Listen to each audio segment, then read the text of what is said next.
দ্বাদশ শ্রেণীর ছাত্ররা, আজকের আলোচনার বিষয় মহাশ্বেতা দেবী রচিত ছোট গল্প ভাত। মূল আলোচনায় যাওয়ার পূর্বে আমরা লেখিকা সম্পর্কে জেনে নেব। মহাশ্বেতা দেবী জন্মগ্রহণ করেন বর্তমান বাংলাদেশের ঢাকা শহরে 1926 খ্রিস্টাব্দে 14ই জানুয়ারি। তার পিতা মনীষ ঘটক, মা ধরিত্রী দেবী। তিনি বিবাহসূত্রে আবদ্ধ হন নাট্যকার বিজন ভট্টাচার্যের সঙ্গে। তার পুত্র নবারুণ ভট্টাচার্য একজন বিশিষ্ট কথাসাহিত্যিক। মহাশ্বেতা দেবীর শৈশব শিক্ষার সূচনা হয় রাজশাহীতে। সেখান থেকে প্রবেশিকা পরীক্ষায় উত্তীর্ণ হয়ে কলকাতার আশুতোষ কলেজে তিনি অধ্যয়ন করেন। পরে বিশ্বভারতী থেকে ইংরেজি সাহিত্যে স্নাতকোত্তর ডিগ্রি অর্জন করেন। তার কর্মজীবনের সূচনা হয় বিদ্যালয়ে শিক্ষকতার মধ্য দিয়ে। তারপর কলেজে অধ্যাপনা করেন এবং যুগান্তর পত্রিকার সঙ্গে যুক্ত হন। 1939 খ্রিস্টাব্দে রংমশাল পত্রিকায় তিনি প্রথম লিখেছেন। 1951 খ্রিস্টাব্দে দেশ পত্রিকায় পদ্মিনী ও যশবন্তী গল্প দুটি লেখেন। তার প্রথম উপন্যাস ঝাঁসির রানী প্রকাশিত হয় 1956 খ্রিস্টাব্দে। তার হাতেই রচিত হয়েছে বাংলা সাহিত্যের বহু অমূল্য সম্পদ। 1957 খ্রিস্টাব্দে প্রকাশিত হয় নটি। তারপর প্রকাশিত হয় 1084 মা, যা বাংলা সাহিত্যে এক সাড়া জাগানো উপন্যাস। 1977 খ্রিস্টাব্দে প্রকাশিত অরণ্যের অধিকার তার বিশিষ্ট রচনা। এছাড়া রুদালি, বিরসা মুন্ডা, স্তন্যদায়িনী অন্যান্য গল্প বিভিন্ন তার গুরুত্বপূর্ণ রচনা। মহাশ্বেতা দেবী তার সাহিত্যচর্চার মধ্যে দিয়ে সারা জীবন আপোষহীন সংগ্রাম চালিয়ে গেছেন।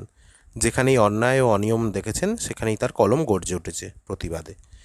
এ ব্যাপারে তিনি নিজেই বলেছেন, আমার প্রত্যাশা মুখ্যত সাহিত্য স্রষ্টার কাছে। তিনি সৎ, বিবেকবান ও প্রতিশ্রুতিবদ্ধ হবেন।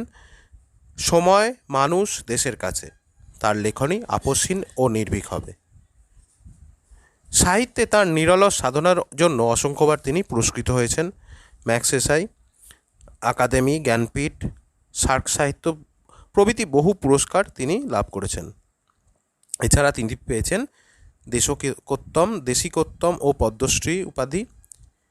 মহাশ্বেতা দেবী শুধু একজন লেখিকা নয়, তিনি একজন সমাজসেবীও বটে। আদিবাসী ও অন্য নানা সংগঠনের সঙ্গে কখনো প্রতিষ্ঠাতা রূপে, কখনো পরামর্শদাতা রূপে, কখনো বা সক্রিয়ভাবে কাজ করেছেন। ভারতের বিভিন্ন প্রান্তে গড়ে ওঠা কম বেশি 20টি সংগঠনের সঙ্গে যুক্ত থেকে তিনি জনকল্যাণমুখী কাজ করেছেন। 28 জুলাই 2016 খ্রিস্টাব্দে তিনি আমাদের ছেড়ে পরলোক গমন করেন। তিনি তার সৃষ্টির মধ্যে দিয়ে এবং তার সমাজসেবী মানসিকতার মধ্য দিয়ে আজও আমাদের মধ্যে তিনি জীবিত হয়ে আছেন। এরপর আসবো উৎস। আমাদের পাঠ্য ভাত ছোট গল্পটি সাহিত্যিক মহাশ্বেতা দেবীর শ্রেষ্ঠ গল্প গ্রন্থ থেকে গ্রহণ করা হয়েছে। গল্পটি প্রকাশিত হয় 1982 খ্রিস্টাব্দে ম্যানিফেস্টো নামক পত্রিকায়। তবে একথা বলতে হয়, বিভিন্ন পুস্তক প্রণেতা বিভিন্ন নামে লেখিকা শ্রেষ্ঠ সংকলন গ্রন্থ প্রকাশ করেছেন। ভাত গল্পটি সর্বস্ব হারানো উৎসব নাইয়া স্বপ্নভঙ্গের কাহিনী। সে ভাত খেতে চেয়েছিল।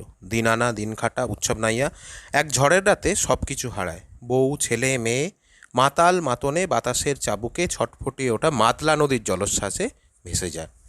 সে পাগল হয়, কিন্তু মনের মাঝে সুপ্ত থাকা ভাত খাওয়ার ঐকান্তিক বাসনায় সে আবার স্বাভাবিক হয়। এক সময় ভাত খাওয়ার বাসনাতেই সে বাসিনীর সঙ্গে কলকাতায় কাজ করতে আসে। কাঠ কাটার মতো শক্ত পরিশ্রমের কাজও ভাতের আশায় অনায়াসে করতে থাকে। ভাত পাওয়া যাবে, কাঠ কাটলে যজ্ঞী, আর যজ্ঞী শেষেই ভাত। দূরত্ব বেশি নয়, কিন্তু বাধা অনেক। উৎসব তা কাটতে পারেনি। কোনো উৎসবরা কোনো কালেই তা কাটতে পারে না। তাই যজ্ঞ শেষ হলো, বুড়োকর্তা মারা গেলেন, উৎসবের আশার ভাত রাস্তায় ফেলে দেওয়া হলো। পারলৌকিক কাজের ভয় দেখিয়ে উৎসবকে ভাত খাওয়া থেকে দূরে রাখার চেষ্টা হলো। সব বাধা পেরিয়ে বড় বাড়ির ফেলে দেওয়া ভাত খেলো। তাতে সে স্বর্গ সুখও পেল, কিন্তু তা স্থায়ী হলো না। ভাত খাওয়ার পরম শান্তি সে উপভোগ করতে পারল না, বরং ভাতের উচ্চ সন্ধানে যাওয়ার আগেই চুরির দায়ে ধরা পড়ে তাকে থানায় যেতে হলো, মার খেতে হলো। আসল বাদার খবর কোনো গরিব কোনো কালেই পায় না। ভাতের বাদার মালিক বড় লোকের বাড়িতেই সেই বাদা আটকে থাকে। আসলে গরিবের বেঁচে থাকার স্বাদ, স্বপ্ন সবই ক্ষমতাবান ধনিক শ্রেণীর হাতে থাকে। তারা ভাতের যোগানদাতা মাত্র, ভাতের গ্রহীতা নয়। তারা ভাত গিলতে পারে, স্বাদ নিয়ে পরিতৃপ্তি ভরে স্বস্তির ঢেউ তুলতে পারে না। এইভাবেই আমাদের আলোচ্য গল্প ভাতে উৎসব নাইয়া চরিত্রকে কেন্দ্র করে গড়ে উঠেছে। আমরা এবার মূল আলোচনায় প্রবেশ করব।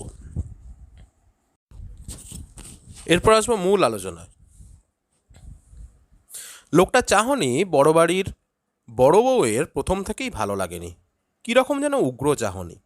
আর কোমর পর্যন্ত ময়লা লুঙ্গিটা অত্যন্তই ছোট, চেহারাটা বুনো বুনো। কিন্তু বামুন ঠাকুর বলল, ভাত খাবে, কাজ করবে। কোথা থেকে আনলে? এ সংসারে সব কিছুই চলে বড় পিসিমার নিয়মে। বড় পিসিমা বড় বউয়ের পিসি শাশুড়ি হন। খুবই অদ্ভুত কথা, তার বিয়ে হয়নি। সবাই বলে সংসার ঠেলবার কারণে অমন বড়লোক হয়েও ওরা মেয়ের বিয়ে দেয়নি। তখন বউ মরে গেলে বুড়োকর্তা সংসার নিয়ে নাটা ঝামটা হচ্ছিল। বড় বাড়ির লোকরা বলে ওর বিয়ে ঠাকুরের সঙ্গে, উনি হলেন দেবতার সেবিকা। বড় বাড়িতে শিব মন্দিরও আছে একটা। বুড়োকর্তা এ রাস্তায় সবগুলো বাড়ি শিব, মহেশ্বর, ত্রিলোচন, উমাপতি এমন বহু নামে শিবকে দিয়ে রেখেছিলেন। দূরদর্শী লোক ছিলেন, তার জন্যই এরা করে খাচ্ছে। বড় পিসিমা নাকি বলেছিলেন, উনি আমার পতিদেবতা, মানুষের সঙ্গে বিয়ে দিও না। এসব কথা সত্যি না মিথ্যে কে জানে।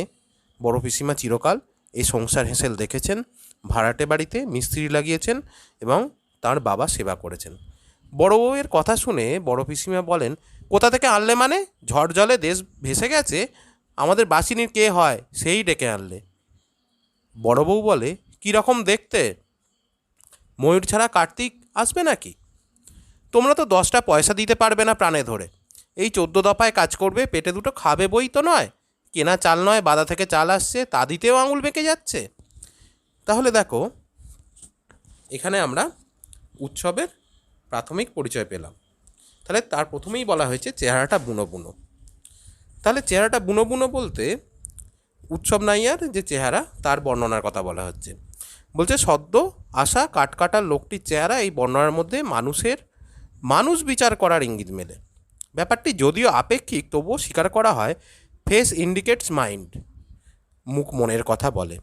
বাস্তবিক এক্ষেত্রে তা হয়নি, বরং উল্টোটাই হয়েছে। উৎসবের সর্বস্ব হারানোর যন্ত্রণার সঙ্গে দীর্ঘদিন ভাত খেতে না পারার ব্যাকুলতাকে বড় বউ বোঝেনি। এখানে তার চেহারার মধ্যে আমরা এক কর্মঠ, স্বাস্থ্যবান, দৃঢ় শরীর ও মনের মানুষকেই পাই। বুনো বুনো চেহারাটি তার জান্তব নয়, ভাত প্রত্যাশী কিন্তু সুস্বাস্থ্যের ইঙ্গিতবাহী। তারপর আর একটা বিশেষণে বিশেষিত করা হয়েছে, তাকে বলা হয়েছে ময়ূর ছাড়া কার্তিক আসবে নাকি। অর্থাৎ এখানে সুন্দর নাদুস নদুর চেহারার সুশ্রী মুখের তুলনা করতেই কথাটি ব্যবহৃত হয়ে থাকে। কিন্তু আসলে শিব পার্বতীর পুত্র কার্তিক সুশ্রী মুখের পুরুষ, আর কাজের লোকের চোখ মুখ তেমন হওয়ার কথা নয়।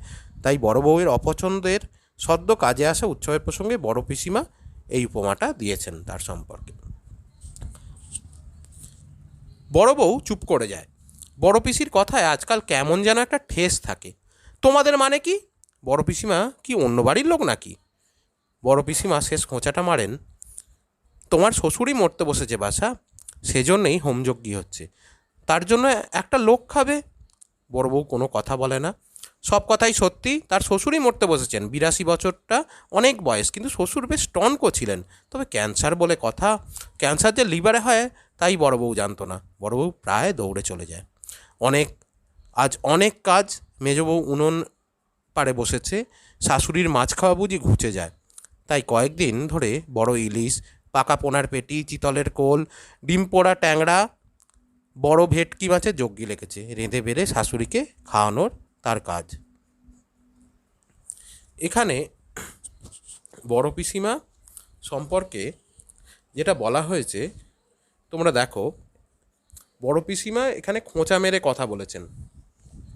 সেখানে খোঁচা মেরে কথা বলতে গিয়ে তিনি কি বললেন, তোমার শ্বশুরই মরতে বসেছে, এই কথাটা বলেছেন।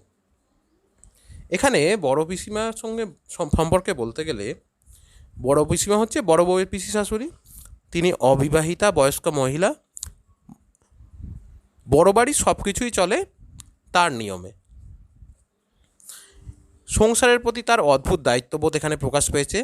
তার সজাগ দৃষ্টি বহু বছর ধরে বড় বাড়ির সমস্ত নিয়মকানুনকে যত্ন সহকারে রক্ষা করেছে। তিনি সংসারের সঙ্গে সব সময় একাত্ম হয়ে থেকেছেন, তাই সংসারের প্রতি তার অধিকার প্রতিষ্ঠিত হয়েছে। অবশ্য এই সংসার ঠেলবার কারণেই এককালে তার বিয়ে দেওয়া হয়নি। বড় বাড়ির লোকেরা তাই বলে কি, বড় পিসিমার বিয়ে ঠাকুরের সঙ্গে, তিনি দেবতার সেবিকা। এরকম পরিস্থিতিতে এই হচ্ছে বড় পিসিমার চরিত্র আমরা এখানে জানতে পারি। এবার তিনি খোঁচাটা যে মেরেছিলেন, সেখানে যে শ্বশুর মরতে হয়েছে, সেই শ্বশুরের কথা বলা, যে শ্বশুরের বয়স 82, তার ক্যান্সার হয়েছে, এবং ক্যান্সার হয়েছে কোথায়? লিভারে। এবার শাশুড়ি যে আছে, তার মাছ খাওয়া বুঝি ঘুচে যায়, তাই তাকে বিভিন্ন রকম মাছ খাওয়ানোর কথা এখানে কিন্তু বলা হয়েছে। এরপর আসি আলোচনায়। শ্বশুরের ঘরে নার্স, বড় বউ এখন গেল সে ঘরে।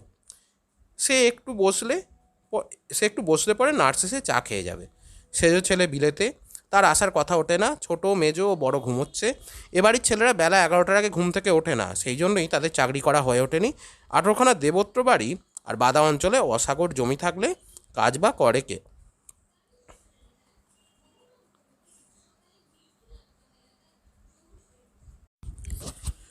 শ্বশুরের ঘরে বসে বড় বউ ভাবতে চেষ্টা করে, শ্বশুর নেই, সে অবস্থাটা কেমন হবে।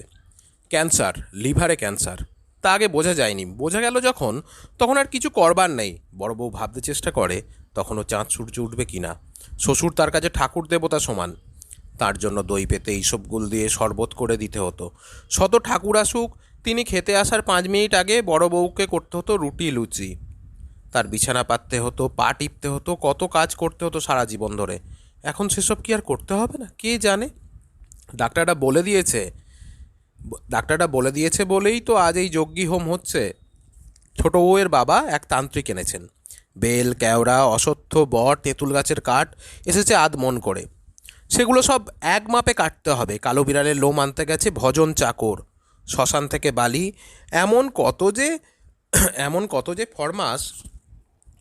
তাহলে এখানে দেখো, বড় বউ সে শ্বশুরের সেবা করেই সারা জীবন এসছে। শ্বশুর না থাকলে তার জীবনটা কেমন হবে, সেই হিসাবেই সে ভাবতে চেয়েছে। আর ডাক্তাররা জবাব দিয়ে দিয়েছে বলেই আজ হোমযজ্ঞ হচ্ছে। এবং ছোট বউয়ের বাবা সে তান্ত্রিক এনেছে, এবং বিভিন্ন রকমের কাঠের আয়োজন করা হয়েছে, এবং সেগুলো সমান মাপে কাটতে হবে। এবং ভজন চাকর সে এই যে হোমযজ্ঞের জন্য কালো বিড়ালের লোম প্রয়োজন, সেটা আনতে গেছে। আর শ্মশান থেকে বালি, আরও কত ফরমাস। তা ওই লোকটাকে ধরে আনা কাঠ কাটার জন্য। ওনাকি কদিন খায়নি, বাসি নিয়ে এনেছে। বাদায় থাকে, অথচ ভাতের আহিংকে এতখানি। এ আবার কি কথা? বাদায় চালের অভাব নাকি? দেখ না একতলায় গিয়ে, ডোলে ডোলে কত রকম চাল থরে থরে সাজানো আছে। নার্স এসে বসে। বড় বউ নেমে যায়। আজ খাওয়া দাওয়া ঝপ করে সারতে হবে তান্ত্রিক হোমে বসবার আগে। হোম করে তান্ত্রিক শ্বশুরের প্রাণটুকু ধরে রাখবেন। তান্ত্রিক নিচের হল ঘরে বসে আছেন। বড় পিসিমা বলেন, নামতে পারলে বাছা, চালগুলো তো বের করে দেবে।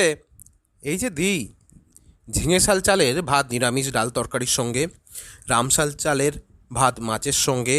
বড়বাবু কনক পানি চাল ছাড়া খান না। মেজো আর ছোটোর জন্য 12 মাস পদ্মজালি চাল রান্না হয়। বামুন চাকর ঝিদের জন্য মোটা সাপটা চাল। বাদার লোকটি কাট কাটতে কাটতে চোখ তুলে দেখে, চোখ ঠিকরে বেরিয়ে আসে তার। তাহলে এখানে দেখো, বড় বাড়িতে কত রকমের চালের আয়োজন। ঝিঙে শাল চাল ভাত নিরামিষ ডাল তরকারির সঙ্গে খাবে। রামশাল চালের সঙ্গে ভাত মাছ, রামশাল চালের ভাত মাছের সঙ্গে। বড়বাবু কনক পানি চাল ছাড়া খান না। মেজো আর ছোটো 12 মাস পদ্মজালি চাল রান্না খান। আর ছোট ছোট যারা রয়েছে, অন্যান্য বাড়ির যারা সম্মানে ছোট, অর্থাৎ মামুন চাকর ঝি, তাদের জন্য মোটা সাপটা চাল রান্না হয়। আর বাদার লোকটি কাট কাটতে কাটতে চোখ তুলে দেখে, তার চোখ ঠিকরে বেরিয়েছে। হ্যাঁ, বাসিনি, এত নানাবিধ চাল বাবুরা খায়, ও 5 ভাগে ভাত হয়। হবে নে, বাদায় এদের এত জমি, চাল এনে পাহাড় করেছে। বড় পিসিমা বেচেও দিচ্ছে নুক্কে নুক্কে, আমিই বেচতেছি সে চাল। বাদা এসে চাল হয়, তা দে দেখি বাসিনি, এক মুষ্টি চাইল দে, গালে দে জল খাই। বড্ড ঝেমন আঁচড় কাটতেছি পেটের মধ্যিখানে, সেই কদিন ঘরে আদা ভাত খাই না। দে বাসিনি, বাগ্যতা করি তোর। আরে আরে, করো কি উৎসব দাদা, গাঁ সম্পর্কে দাদা তো হও, কেন বা এমন করতেছো? পিসিমা দেখতে পেলে সর্বনাশ হবে। আমি ঠিক তাগে বাগে দিয়ে যাব। তুমি হাত চালিয়ে নাও দেখি বাবা, এদেরকে বলিহারি যাই। একটা লোক কদিন খায়নি শুনছো, আগে 4টি খেতে দে। বাসিনী চালগুলো নিয়ে চলে যাবার সময় মাথা নাড়তে নাড়তে চলে যায়। লোকটির নাম উৎসব, চিরকালই যে উৎসব নাইয়া নামে পরিচিত। গত কয়েকদিন সে সত্যিই খায়নি। কপালটা মন্দ তার, বড়ই মন্দ। যতদিন রান্না খিচুড়ি দেওয়া হচ্ছিল ততদিন সে খেতে পারেনি। চন্ননীর মা, চন্ননী রে, তোমরা রাহা কারো না কেন? কোথা হইলে গো? তাহলে দেখো, এখানে বাসিনী কিন্তু উৎসবের যে অবস্থা, তার মানসিক অবস্থা, তার ক্ষুধার যে অবস্থা, সবটুকু সে বুঝেছে। বুঝে সে তার মনোভাবের কথা এখানে প্রকাশ করেছে।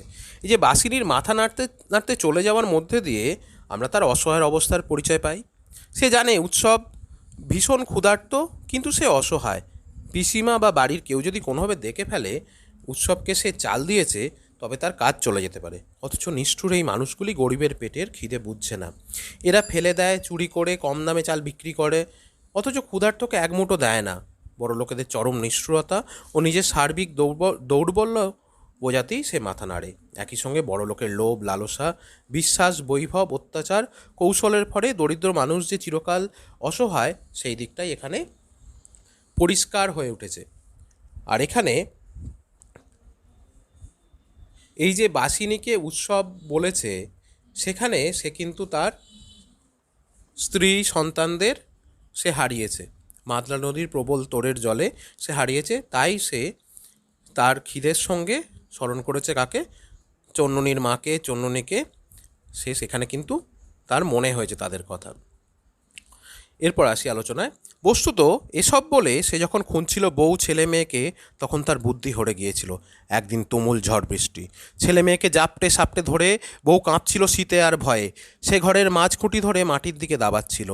মাঝখুঁটিটি মাতাল মাতাল আনন্দে টলছিল, ধনুষ্টঙ্কার রোগীর মতো কেঁপে ঝেঁকে উঠছিল। উৎসব বলে চলছিল, ভগবান ভগবান ভগবান। কিন্তু এমন দুর্যোগে ভগবানও কাঁথা মুড়ি দিয়ে ঘুমন বোধ করি। ভগবান ভগবান উৎসব বলছিল। এমন সময় মাল্লার জল বাতাসের চাবুকে ছটপটিয়ে উঠে এসেছিল। জল উঠল, জল নামলো, উৎসবের সংসার মাটিতে লুটোপুটি খেলো। সকালতি বোঝা গিয়েছিল সর্বনাশের বহরখানা। তারপর কয়েকদিন ধরে ঘরের চালের নিচ থেকে কোনো সাড়া পাবার আশায় উৎসব পাগল হয়ে থাকে।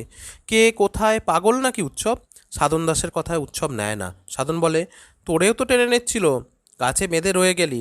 উৎসব বলে, রাগ আর চন্দ্রনীর মা, ঘরের পাশ ছেড়ে সে নড়তে চায় না। তাছাড়া টিনের বেশ এক মুখবন্ধ কৌটো ছিল ঘরে, তার মধ্যে ছিল নিভুই উৎসবের জমি চেয়ে দরখাস্তের নকল। উৎসব নাইয়া, পিং হরিচরণ নাইয়া, সে কৌটোটাই বা কোথায় গেল? আমরা এখানে তাহলে দেখি, ঝড় জল মাতলার গর্ভে উৎসব নাইয়া সব কিছুই হারিয়ে গিয়েছিল। তার ছেলে মেয়ে বউ সবাই, এমনকি নিভুই উৎসবের ঘরটুকুর অস্তিত্বই আর রইল না। তার সংসার মাটিতে লুটোপুটি খেলো। বরাবরই এরা জমিহীন, তাই জমি চেয়ে তারা দরখাস্ত করেছিল সরকারের কাছে। সেই দরখাস্তের একটা নকল করে অতি যত্নে একটা বেবি ফুডের কৌটোর মধ্যে রেখেছিল। কৌটোটি আবার তার চেয়ে আনা।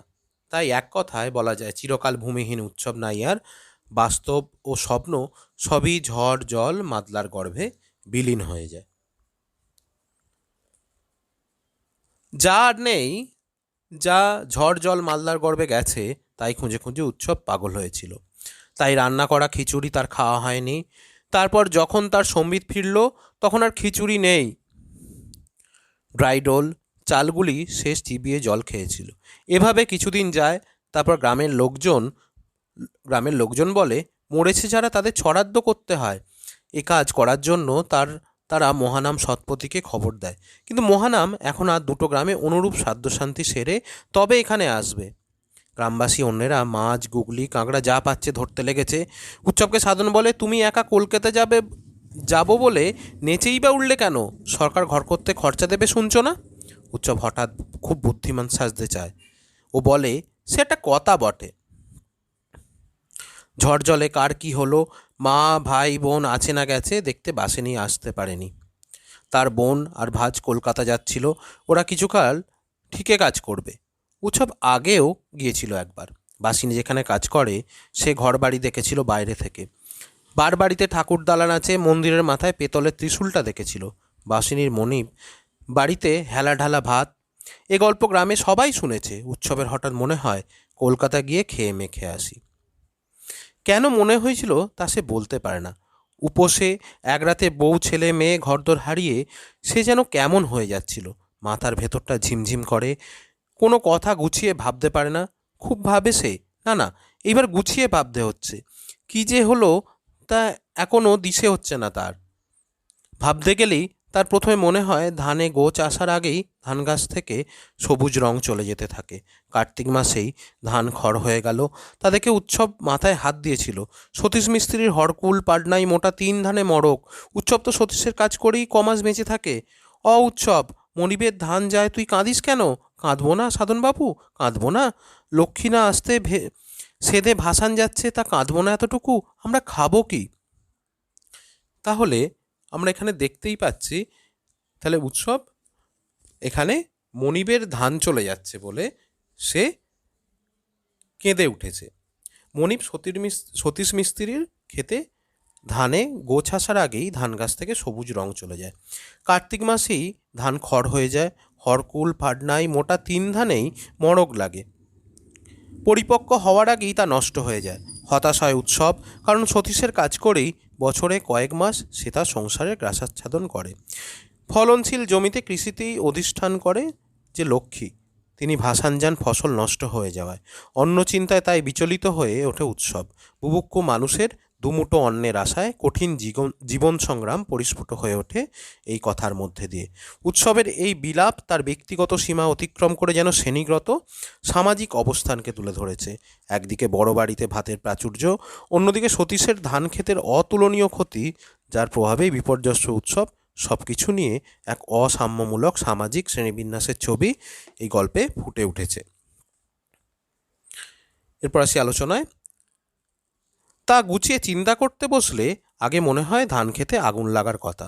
তারপরই মনে পড়ে যে রাতে ঝড় হয় সেই সন্ধ্যায় অনেক দিন বাদে সে পেট ভরে খেয়েছিল। এই এত হিঞ্চে সেদ্ধ আর এত গুগলি সেদ্ধ, নুন আর লঙ্কা পোড়া দিয়ে। দিনটা এমন ছিল যে সেদিন গ্রামের সকল উৎসবরা ভরা পেট খেয়েছিল। খেতে খেতে চন্দ্রনীর মা বলেছিল, দেবতার গতিক ভালো নয় কো, লৌকনে ঝাড়া বেইরেছে বুঝিবা বোট মারা পড়ে। এ কথাটাও বেশ মনে পড়ে। তারপরই মনে পড়ে মাছ খুঁটিটা সে মাটির ঠিক দিকে ঠেলে ধরে আছে। মা বসুমতী যেমন সে খুঁটিটা তো রাখতে চায় না, উগড়ে ফেলে দেবে। ভগবান ভগবান ভগবান, তারপর বিদ্যুৎ চমকে ক্ষণিক আলোয় দেখা মাতলা সফেন জল ছুটে আসছে, ব্যাস সব ঘোলামেলা, একাকার। তারপর থেকে কি হলো, কোথায় গেল সব? তুমি কোথায়, আমি কোথায়, উৎসব নাইয়া পিং হরিচরণ নাইয়া, কাগজসহ কৌটোটি কোথায়? বড় সুন্দর কৌটোখানি গো। চন্নুনীদের যদি রেখে যেত ভগবান, তাহলে উৎসবের বুকে শত হাতির বল থাকতো আজ। তাহলে সে কৌটো নিয়ে সবাই ভিক্ষে বেরোতো। সতীশবাবুর নাতি ফুট খায়, উৎসব কৌটোটা চেয়ে এনেছিল। অমন কৌটো থাকলে দরকারে এক মুঠো ফুটিয়ে নেওয়া যায়। চমৎকার কৌটো। কি হলো, হাত চালাও বাছা, ওদিকে শুষছে কর্তা, হোম হবে, তা কাঠগুলো দাঁড়িয়ে দেখছো? বড় পিসিমা খনখনিয়ে ওঠে। বড় খিদে লেগেছে মা গো। এই শোনো কথা, ভাত নামালেও খাওয়া নেই এখন। তান্ত্রিকের নতুন বিধান হলো সর্বস্ব রেঁধে রাখো, হোম হলে খেও, তুমি হাত চালাও। উৎসব আবার কাঠ কাটতে থাকে। প্রত্যেকটি কাঠ 1.5 হাত লম্বা হবে। ধারালো কাটারিটি সে তোলেও না বায়। ফুটন্ত ভাতের গন্ধ তাকে বড় উতলা করে। এদিক ওদিক চেয়ে বাসিনী ঝুড়ি বোঝাই শাক নিয়ে উঠোনে ধুতে আসে। ঝপ করে একটা ঠোঙা তার হাতে দিয়ে বলে, ছাতু খেয়ে জল খেয়ে এসো রাস্তার কল থেকে, দেরি করো না মোটে। এ পিসাচের বাড়ি কেমন তা জানোনি দাদা? গরিবের গতর এরা সস্তা দেখে। তাহলে এবার বাসিনী উৎসবের যে না খেয়ে থাকা সেইটা তার মনে ধরেছে। সে কোথা থেকে একটু ছাতু এনে দিয়েছে। সেই ছাতু দিয়ে সে রাস্তার কল থেকে জল দিয়ে তা খাবার জন্য সে বলেছে। তাহলে এখানে বলছে তার যে খিদে লেগেছে সে কথা সে কিন্তু বড় পিসিমাকে উৎসব বলেছিল। উৎসব বলার পরেও তার সেখানে তান্ত্রিক তখন বিধান দিয়েছিল, যতক্ষণ না সব কাজ হচ্ছে সেই কাজ ততক্ষণ তার খাওয়া যাবে না, কারোই খাওয়া যাবে না। তাহলে এখানে দেখো, এই যে অন্যের ক্ষেতে মজুরের কাজ করে বাদা অঞ্চলে গেঁড়িগুগলি সংগ্রহ করে উৎসব নাইয়াদের দিন কাটত। তাহলে প্রকৃতির ভীষণ নিষ্ঠুরতায় ভয়ঙ্কর ঝড় জলের রাতে মাতলা নদীর সফেন জলের ধাক্কায় উৎসব তার গোটা পরিবারকে হারিয়েছিল। বিপর্যয়ের ঘূর্ণা কাটতে কাটতেই সরকারি লঙ্গরখানায় খিচুড়ি শেষ হয়ে যায়। চাল চিবিয়ে জল খেয়ে থাকতে হতো উৎসবকে। সতীশবাবুও এটাকে ভগবানের মার এই হিসাবেই দেখিয়েছিলেন। আর অভুক্ত উৎসব তখন সমস্ত মানবিক অনুভূতি ভুলে প্রেত হয়ে উঠেছিল। তার সমস্ত সত্তা কেবল দুমুঠো অন্নর জন্যে হাঁ করে তাকিয়েছিল। তাই এখানে ক্ষুধাপীড়িত উৎসব ফুটন্ত ভাতের গন্ধে কেমন যেন হয়ে গিয়েছিল, এবং সেই অবস্থাতে তখন বাসিনী তাকে এক মুঠো ছাতু এনে দিয়েছিল, যা খেয়ে সে কাজে লেগেছিল। আবার কে মরতেছে বাসিনী? তেকেলে বুড়ো বাড়ির কর্তা। মরবে নে? ওই যে হোমের যোগান দিচ্ছে, ওই মুটকি ওনার খাসজি। কর্তা মলে পরে ওকে সাত নাতি না মেরেছি তো আমি বাসনি নেই। তেকেলে বুড়ো মরছে, তার জন্যই হোম।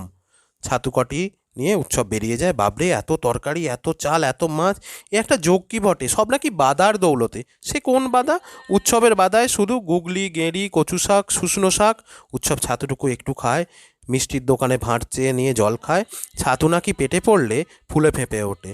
তাই হোক, পেটের গভর ভরুক। কিন্তু সাগরে শিশির পড়ে, উৎসব টের পায় না কিছু। সে আবার ফিরে আসে। তাহলে এখানে দেখি সব নাকি বাদার দৌলতেই হচ্ছে। সে কোন বাদা? উৎসবের বাদায় শুধু গুগলি, গেঁড়ি, কচু শাক, শুষ্নো শাক, এইসবের অস্তিত্ব। তাহলে বাদা কথাটির অর্থ হচ্ছে জল জঙ্গলময় নিচু জায়গা। নিচু জলা জমিতে ধান চাষ হয়। ভাত গল্পে আমরা দেখি আবাদি জমিকে বাদা বলে উল্লেখ করা হয়েছে। প্রচুর ধান হয় যে বাদায়, সেই বাদার খোঁজ করেছে উৎসব। উৎসব বহুদিন ভাত খায়নি। সে কেবল পেট ভরে ভাত খাবার জন্য বড় বাড়িতে কাজে এসেছে। ভাত খাবে, কাজ করবে। বড় বাড়িতে এসে উৎসব জেনেছে বাদায় এদের অনেক চাল হয়। বাড়িতে ঝিঙে শাল, রামশাল, কনকপালি, পদ্মজালি ইত্যাদি 5 রকম চালের ভাত হয়। বাদা থেকে চাল এনে বড় বাড়ির লোকেরা পাহাড় প্রমাণ সঞ্চিত করে। পিসিমা সেই চাল লুকিয়ে লুকিয়ে বিক্রিও করেন। উৎসব ক্ষুধার্ত মানুষ, সে এক মুষ্টি ভাত খেতে চায়। অন্নহারা মানুষের প্রতিনিধি হিসাবে উৎসব বাদার খোঁজ করে, যেখানে গেলে সে পেট পুড়ে খেতে পাবে। কারণ তাদের কাছে বাদায় শুধু রয়েছে, তাদের বাদায় আছে শুধু গুগলি, গেঁড়ি, কচু শাক, শুষ্নো শাক ইত্যাদি। অন্নপ্রদায়ী ক্ষুধার্ত মানুষরূপে উৎসব শুধু নিজের জন্যই ফসলে ভরা বাদার খোঁজ পেতে চায় না, তার মতো অভুক্ত মানুষদেরও সন্ধান দেবে সে সেই বাদার। অর্থাৎ মানুষের মতো বেঁচে থাকার ঠিকানার সে সন্ধান করেছে। এরপর আলোচনায় আসি। কোথা গেছিলে? একটু বাইরে গেলাম মা। কাঠ কাটলে হোম, হোম হলে ভাত। উৎসব তাড়াতাড়ি হাত চালায়। মেজবউ চেঁচিয়ে বলে, খাবার ঘর মুছেছো বাসিনী? সব রান্না তুলতে হবে। বাসিনী বলে, মুছিছি। বড় বউ হেঁকে বলে, সব হয়ে গেল? মাছের ঘরে সব হলো। এসব কথা শুনে উৎসব বুকে বল পায়। ভাত খাবে সে, ভাত। আগে ভাত খাবে, জিভে ভাতের স্বাদ নেবে। আসার সময় গাঁগিয়াতি বলেছিল, কলকাতা যাচ্ছ যখন তখন কালীঘাটে ওদের ছড়াদ্দ সেরে দিও, অপঘাতে গেছে ওরা। হ্যাঁ, তাও করবে উৎসব। মহানাম সৎপতি তো এলো না, এলে পরে নদীর পাড়ে সারবন্দি ছড়াদ হবে। উৎসব কালীঘাটে ছড়াদ সারবে। সতীশবাবু বলেছে উৎসবের মদিছন্ন হয়েছে বই তো নয়। বউ, ছেলে, মেয়ে অপঘাতে মরল, মানুষ পাগল হয়ে যায়। উৎসব ভাত ভাত করছে দেখো। তুমি কি বুঝবে সতীশবাবু? নদীর পাড়েও থাকো না, মেটে ঘরেও থাকো না। পাকা ঘর কি ঝড় জলে পড়ে? তোমার ধান চালও পাকা ঘরে রেখেছ। চোর ডাকাতে নেবে না।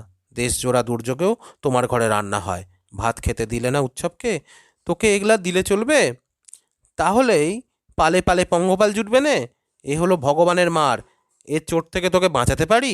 তা তুই তা তুমি ভাত দিলে না, দেশে ভাত নেই। সেই যে পোকায় ধান নষ্ট, হতেই তো উৎসবের আধপেটা সিকিপেটা উপোসের শুরু। পেটে ভাত নেই বলে উৎসবও প্রেত হয়ে আছে। ভাত খেলে সে মানুষ হবে। তখন বউ, ছেলে, মেয়ের জন্য কাঁদবে। দুঃখ তো ওর হয়নি, ও শুধু পাগল হয়ে বউ মেয়েকে ডেকেছিল কয়েকদিন ধরে। তখনই উৎসব প্রেত হয়ে গেছে। মানুষ থাকলে ও ঠিকই বুঝতো যে জলের টানে মানুষ ভেসে গেছে। কত গরু মোষ ভেসে গেল, চন্দ্রনীর মা তো কোন ছাড়। উৎসব কাঠ কাটা শেষ করে 2.5 মণ কাঠ কাটল সে ভাতের হুতাশে, নইলে দেহে ক্ষমতা ছিল না। 5 ভাগে কাঠ রেখে আসে দালানে। উঠোনে কাঠের কুঁচো টুকরো সব ঝুড়িতে তুলে উঠোন ঝাঁট দেয়। তারপর বড় পিসিমাকে দেখতে পেয়ে শুধু মা, বাইরে চেয়ে বসবো? বড় পিসিমা তখনই জব দেয়, কেন না? তান্ত্রিক হঠাৎ ওং হ্রিং ঠং ঠং ভো ভো রোগ শ্রীনু শ্রীনু বলে গর্জে ওঠে। রোগকে দাঁড় করান। কালো বেড়ালের রোমে রোগকে বেঁধে ফেলেন ও হোম শুরু করেন। একই সঙ্গে ওপর থেকে নার্স নেমে এসে বলে, ডাক্তারকে কল দিন। বড় মেজো ও ছোট ঘুম ভাঙা চোখে বিরস মুখে হোমের ঘর থেকে বেরিয়ে যায়। বাসিনী উৎসবকে বলে, তুমি যে বাইরে বসো দাদা, না মন্তর বলল বটে, যেমন হাঁকুড় পারলে অমনি কর্তা টাল নিলে কর্তার দেহ থেকে ব্যাধিটা হ্যাঁচর প্যাচর করে বেরিয়ে এলো। চান করবে তো করে নাও একানো। এখন চান করবো নে, মাথায় জল পড়লে পেট মানতে চায় নে মোটে। বাইরে এসে উৎসব শিব মন্দিরে চাতালে বসে। কেমন মন্দির কেমন চাতাল, বাবরে এসব নাকি বাধার দৌলতে। সে বাধাটা কোথায় থাকে? ভাত তো খায়নি উৎসব অনেক দিন, ভাত খেয়ে দেহে শক্তি পেলে উৎসব সেই বাধাটা খুঁজে বের করবে। উৎসবের মতো আরও কত লোক আছে দেশে, তাদেরও বলবে। চাতালে তাস পেটে তিনটি ছেলে, তারা বলে বুড়োকে বাঁচিয়ে তুলতে হোম হচ্ছে। ফালতু, কি ফালতু? বেঁচে থেকেও কতদিন জীবন পাবে? 100?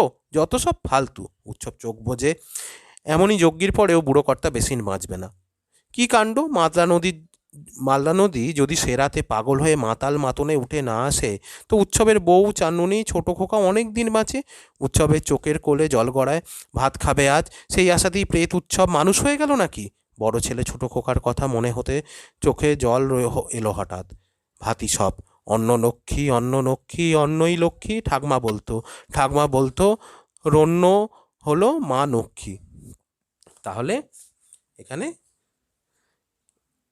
এখানে বলা হচ্ছে তাহলে অন্ন লক্ষ্মী অন্নই লক্ষ্মী, ঠাকমা বলতো। তাহলে এখানে ঠাকুমার বলা কথাগুলো সে উপলব্ধি করতে চেয়েছে। ক্রমশ প্রেত থেকে মানুষে উপনীত হবার চেষ্টা করেছে। মাদলা নদী সফেন জলে গ্রাস করেছে উৎসবের গোটা পরিবারকে। হিঞ্চে সেদ্ধ, গুগলি সেদ্ধ, নুন আর লঙ্কা পোড়া দিয়ে ভাত খাওয়া মানুষগুলো ভয়ঙ্কর দুর্যোগের হাত থেকে বাঁচতে অসহায় ভাগে ভগবানকে ডেকেছিল। কিন্তু কোনো লাভ হয়নি। বিপর্যয়ের ঘোট কাটতে না কাটতেই সরকারি লঙ্গরখানায় খিচুড়ি পোড়ে, চাল চিবিয়ে উৎসব জল খায়। শোকে দগ্ধ, অনাহারে মানসিক বিকারগ্রস্ত উৎসব দুটো ভাতের জন্য কলকাতায় বাসিনীর মনিবীর বাড়িতে আসে। সেখানে কর্তার জীবন বাঁচাতে হোম হয়েছে, আর উৎসব নিজের জীবন বাঁচাতে সেই হোমের কাঠ কাটছে। বড় বাড়ির হেলা ঢেলা ভাত, হোমযজ্ঞের বিপুল আয়োজন দেখে উৎসবের চোখ ঠিকরে বেরিয়ে আসে। ভাতের গন্ধ তাকে উতলা করে তোলে। তার মনে হয় দুটো ভাত খেলেই সে আবার মানুষ হবে। ফিরে পাবে তার হারিয়ে যাওয়া অনুভূতিগুলো। ভাতের অভাবে সে তার হারিয়ে যাওয়া অনুভূতিগুলোকে ফিরে পেতে চায়। সে ভাতের অভাবেই প্রেতে পরিণত হয়েছে, আবার ভাতই তাকে মানুষ করে তুলবে। বউ ছেলে মেয়ের কথা ভাববে, আর খুঁজে বার করবে ফসলে ভরা বাধাটা, যে বাধা থেকে তার মতো না খেতে পাওয়া মানুষরা অন্যের সংস্থান খুঁজে পাবে। হোম শেষ হলে ভাত খাওয়ার আশায় উৎসবের মানসিক অনুভূতিগুলো আস্তে আস্তে জেগে উঠতে থাকে। বউ ছেলে মেয়ের কথা মনে পড়ে, চোখের কোণে জল আসে। ঠাকুমার মুখ থেকে বহুবার শোনা কথাগুলো তার মনে আসে। তারও বিশ্বাস হয় ভাতি সব। দুটো ভাতের অভাবে উৎসব প্রেত হয়েছিল, আর ভাতি তাকে ফিরিয়ে দিচ্ছে মানুষের অনুভূতি। ভাতকে কেন্দ্র করে উৎসবের যে মানসিক প্রত্যাবর্তন, তা থেকে তার ঠাকুমার কথাগুলো তার কাছে খুব দৃঢ়ভাবে প্রতিষ্ঠিত হয় প্রত্যক্ষ অভিজ্ঞতার ভিত্তিতে। অর্থাৎ এখানে সে তার ভাতের যে স্বাদ সে পাবে, সেই অনুভূতি যেন তাকে প্রেত থেকে মানুষ করে তুলেছে। কি হে, কাঁদছো কেন? আমারে শুধোচ্ছেন বাবু? হ্যাঁ হে, আবার থেকে আসতেছি বাবু গো, ঝড়ে জলে সব নাশ হয়ে। ঘরের মানুষ তাস পিটানো ছেলেগুলো অস্বস্তিতে পড়ে। বয়স্ক ছেলেটি বলে, ঠিক আছে ভাই, ঘুম এসো। উৎসব সত্যি সত্যি ঘুমিয়ে পড়ে। ঘুমিয়েই থাকে সে অনেকক্ষণ। অবশেষে কার পায়ের ধাক্কা খেয়ে ঘুম ভাঙে তার। ইস, এই যে সাঁঝবেলা গো, কিন্তু তাকে ঠেলা দিচ্ছে কেন লোকটা? ওঠো ওঠো, কে তুমি? বাবু, আমি চুরির মতলবে পড়ে আছো? না বাবু, ওই বাড়িতে কাজ করতেছিলাম। ওঠ। উৎসব উঠে পড়ে। তারপর সে অত্যন্ত ঘাবড়ে যায়। রাস্তায় বেশ কয়েকটি গাড়ি, লোকের ছোট ছোট জটলা। কি হয়েছে বাবু? কেউই তার কথা জবাব দেয় না। উৎসব বাড়িতে ঢুকতেই বড় পিসিমার বিলাপ শোনে। আমার ছোট বেয়াই কি কি ডাকাতে সন্ন্যাসী আনলো গো দাদা, যজ্ঞী হলো আর তুমিও মরলে। দাদা, তুমি যে বিদেশিত যাবে তা কে জানতো বলো গো? তোমার যে 98 বছর বেঁচে থাকার কথা গো দাদা। বাসিনীকে দেখতে পায় না উৎসব, তবে খুব কর্মব্যস্ততা দেখে। কীর্তন না এলে বেরুনো নেই। কে যেন বলে, কীর্তন কি বলছিল বড় খোকা? বোনরা দিদিরা আসুক, বড় পিসিমা বলেন। চন্দন বাড়ছ কেউ? খাটের টাকা কে নিয়েছে? বাগবাজারে ফোন করেছো? ফর্দটাও দেখে দাও দিকি কেউ। খই ফুল ধুতি সব বস্তর। উৎসব পাঁচিলের গায়ে সিঁটিয়ে লেপ্টে দাঁড়িয়ে থাকে। কত যে সময় যায়, কত কী যে হতে থাকে। মস্ত খাট আসে, রাতে রাতে বের করতে হবে, রাতে রাতে কাজটা সারতে হবে, নইলে দোষ লাগবে। অনেক তোড়জোড় হয়, মেয়েরা বসে কাঁদে। হোমযজ্ঞ করেও বুড়ো কর্তার প্রাণটা যে রইল না, তাতে তান্ত্রিকের এতটুকু কুণ্ঠিত দেখা যায় না। তিনি লাইন করে ফেলেন তার। ফলে বড় পিসিমা চেঁচিয়ে বলতে থাকেন, 3 ছেলে হোম ছেড়ে উঠে গেল যে। এসব কাজে বিঘ্নি পড়লে রক্ষে আছে? এ কথার আলোচনায় খুব সরগরম হয় বাড়ি। শোকের কোনো ব্যাপার থাকে না, বাড়ির উনুনই জ্বলবে না, রাস্তার দোকান থেকে চা আসতে থাকে। অবশেষে রাত 1টার পর বুড়ো কর্তা বোম্বাই খাটে শুয়ে নাচতে নাচতে চলে যান। পেশাদারি দক্ষ সব বাহকরা আধা দৌড় দেয়, ফলে কীর্তন দলও দৌড়তে বাধ্য হয়। বড় পিসিমা বলেন, বাসিনি সব বস্য রান্না পথে ঢেলে দিকে যা, ঘরদোর মুক্ত কর সব, বউরা যাও না, দাঁড়িয়ে বা রইলে কেন। উৎসব মাথার মধ্যে যেন যে মেঘ জমেছিল তা সরে যায়। সে বুঝতে পারে সব বাত ওরা পথে ফেলে দিতে যাচ্ছে। বাসিনী বলে, ধর দেখি দাদা। এই যে ধরি। উৎসবের মাথা এখন বুদ্ধি স্থির, সে জানে সে কি করবে। আমাকে দে ভারীটা। মোটা চালের ভাতের বড় ডেকচি নিয়ে সে বলে, তুড়ে ফেলে দে আসি। হ্যাঁ হ্যাঁ, নয়তো কুকুরে ছেটাবে, সকালে কাকে ঠেকে ঠোক দেবে। বামুন বলে। বেরিয়ে এসে উৎসব হনহনিয়ে হাঁটতে থাকে। খানিক হেঁটে সে আধা দৌড় মারে। ভাত, বাতার ভাত তার হাতে এখন, পথে ঢেলে দেবে, কাকে কুকুরে খাবে। দাদা, তস্তবাসিনী প্রায় ছুটে আসে। অসুজ বাড়ির ভাত খেতে নেই দাদা, খেতে নেই, তুমি যে বামুন হয়েছ। দাদা, বাগ্যতা করি। উৎসব ফিরে দাঁড়ায়। তার চোখে এখন বাদার কামটের মতো হিংস্র, দাঁতগুলো বের করে সে কামটের মতো হিংস্র ভঙ্গিত করে। বাসিনী থমকে দাঁড়ায়। তাহলে এই যে ভাত পেয়ে সে হিংস্র হয়ে ওঠে। বড় বাড়ির বুড়ো কর্তা মরে গেলে বড় পিসিমার নির্দেশে সর্বস্ব রান্না পটে ঢেলে দিতে যখন নির্দেশ আসে, তখন উৎসব তার পরিচিত ওই বাড়ির পরিচারিকা বাসিনীর থেকে মোটা চালের ভাতের বড় ডেকচিটা চেয়ে এনে দূরে ফেলে আসতে যাবে বলে নেয়। বাসিনী বুঝতে পারে উৎসব নিশ্চিতভাবেই ভাতটা খাবে, তাই তস্ত বাসিনী তাকে নিষেধ করে অসহজ বাড়ির ভাত খেতে নেই। কিন্তু ক্ষুধার্ত উৎসব ব্যঙ্গ করে তাকে উত্তর দেয় যে, বাসিনী, ওই বাড়ির ঝি সে কি বামুন হয়েছে? তবুও বাসিনী তাকে ওই ভাত খেয়ে বহুবার নিষেধ করায় উৎসবের ভিতরে ভাতের জন্য ক্ষুধার্ত মানুষটি যেন জেগে ওঠে। সে বড় ভয়ঙ্কর। দীর্ঘদিন পর ভাত পেয়েও সেই ভাত বাসিনী তাকে খেতে নিষেধ করায় সে মাদ্রা নদীতে থাকা কামট নামক হিংস্র প্রাণীর মতো ভঙ্গি করে। বাসিনী তার এই হিংস্র রূপ দেখে থমকে দাঁড়ায়। উৎসব দৌড়তে থাকে। প্রায় এক নিঃশ্বাসে সে স্টেশনে চলে যায়। বসেও খাবল খাবল ভাত খায়। ভাতে হাত ঢুকিয়ে দিয়ে সে স্বর্গ সুখ পায় ভাতের স্পর্শে। চন্দ্রনীর মা কখনো তাকে এমন সুখ দিতে পারেনি। খেতে খেতে তার যে কি হয়, মুখ ডুবিয়ে দিয়ে দিয়ে খায় ভাত, শুধু ভাত, বাদার ভাত। বাদার ভাত খেলে তবে তো সে আসল বাদাটার খোঁজ পেয়ে যাবে একদিন। আরে, আরেকটা বাদা আছে, সে বাদাটার খোঁজ নিঘাত পাবে উৎসব। আরও ভাত খেয়ে নি। চন্দ্রনী রে, তুইও খা, চন্দ্রনীর মা খাও, ছোটো খোকা খা, আমার মধ্যে বসে তোরাও খা। এবার জল খাই, জল। তারপর আরও ভাত। ভোরের ট্রেনে চেপে বসে সোজা ক্যানিং যাচ্ছি। ভাত পেটে পড়েছে, এখন ঝাঁচনি রে, ঝাঁঝি ঝে ক্যানিং হয়ে দেশঘরে যেতে হবে। উৎসব হাঁড়িটি জাপটে কানায় মাথা ছুঁয়ে ঘুমিয়ে পড়ে। পেতলের ডেকচি চুরি করার অপরাধে সকালে লোকজন উৎসবকে সেখানেই ধরে ফেলে। পেটে ভাতের ভার নিয়ে উৎসব ঘুমিয়েছিল, ঘুম তার ভাঙেনি। মারতে মারতে উৎসব করে থানায় নিয়ে যায়। আসল বাদাটার খোঁজ করা হয় না আর। উৎসবের সে বাদাটা বড় বাড়িতে থেকে যায় অচল হয়ে।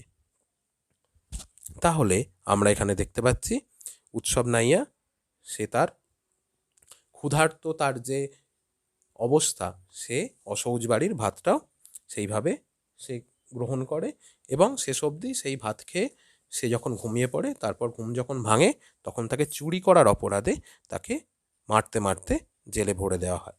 তাহলে এই পরিণতি হয়েছিল তার। সেইভাবেই সে তার এই অবস্থা দেখে, তাই জন্যে তার ক্ষেত্রে বলা হয়েছে উৎসব সেইখানে ক্ষুধার্ত শ্রেণীর প্রতিনিধি।